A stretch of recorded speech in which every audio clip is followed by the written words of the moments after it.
In this tutorial, I'm going to explain how we can interpret the interaction of two continuous variables.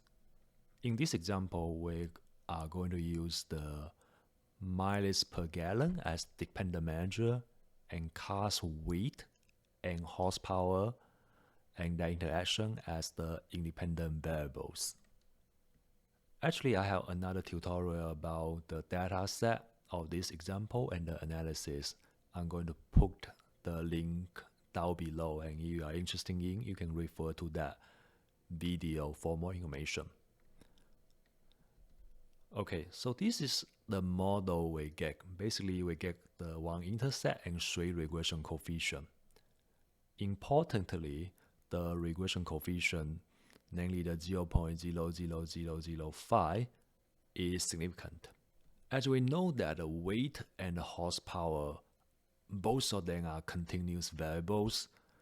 So essentially, you will want to plot a figure about the interaction. We need to get the -1 and +1 standard deviation of each variables. So to do that, we need to know the mean and the standard deviation of the weight and horsepower. So this is what we get.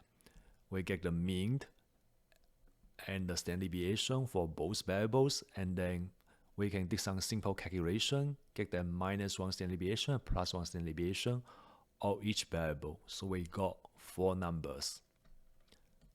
After having these 4 numbers, we can plug into the model, and we can actually get 4 numbers of the MPG, the 2 times 2 table.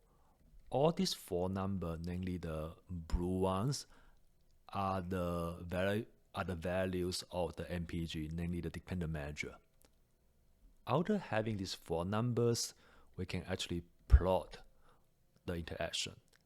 As mentioned, the other tutorial actually details how you can do the plotting, and so if you are interested in, you can refer to that tutorial. I'm going to put a link down below.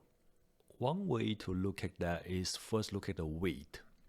How the weight impact the MPG.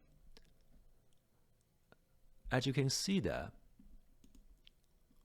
the weight, this is a heavier cars, and this refer to the lighter cars. So heavier car overall has lower MPG. As you see, the number here are lower than this one. Yes. Which makes sense, yes. So heavier car have low MPG. This is the first observation. Another observation is a horsepower. So this is the higher horsepower, this is lower horsepower. So this is a dashed line, and this is the solid line. As you can see that the dashed line is higher than the solid line. That means that cars with lower horsepower actually have better MPG. In other words, cars with high horsepower actually have low MPG. These are the 2 first observations, and then we can also look at the interaction. The interaction, as we can see that, first we can see that the slope are different. Yes, the slope the solid, the dashed line is steeper compared to the solid line. But what does it mean? It means that the MPG differences between the high and low horsepower car.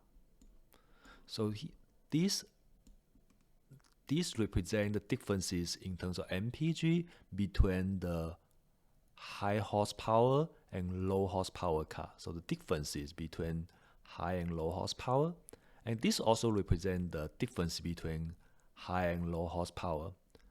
But the differences is bigger for lighter car compared to heavier car. That's what I wrote down here. So the MPG differences between high and low horsepower car is larger for lighter car compared to heavier cars. I think that's it. So I just show you how you can interpret the interaction of 2 continuous independent variables. If you have any questions, feel free to comment down below. Thank you for watching.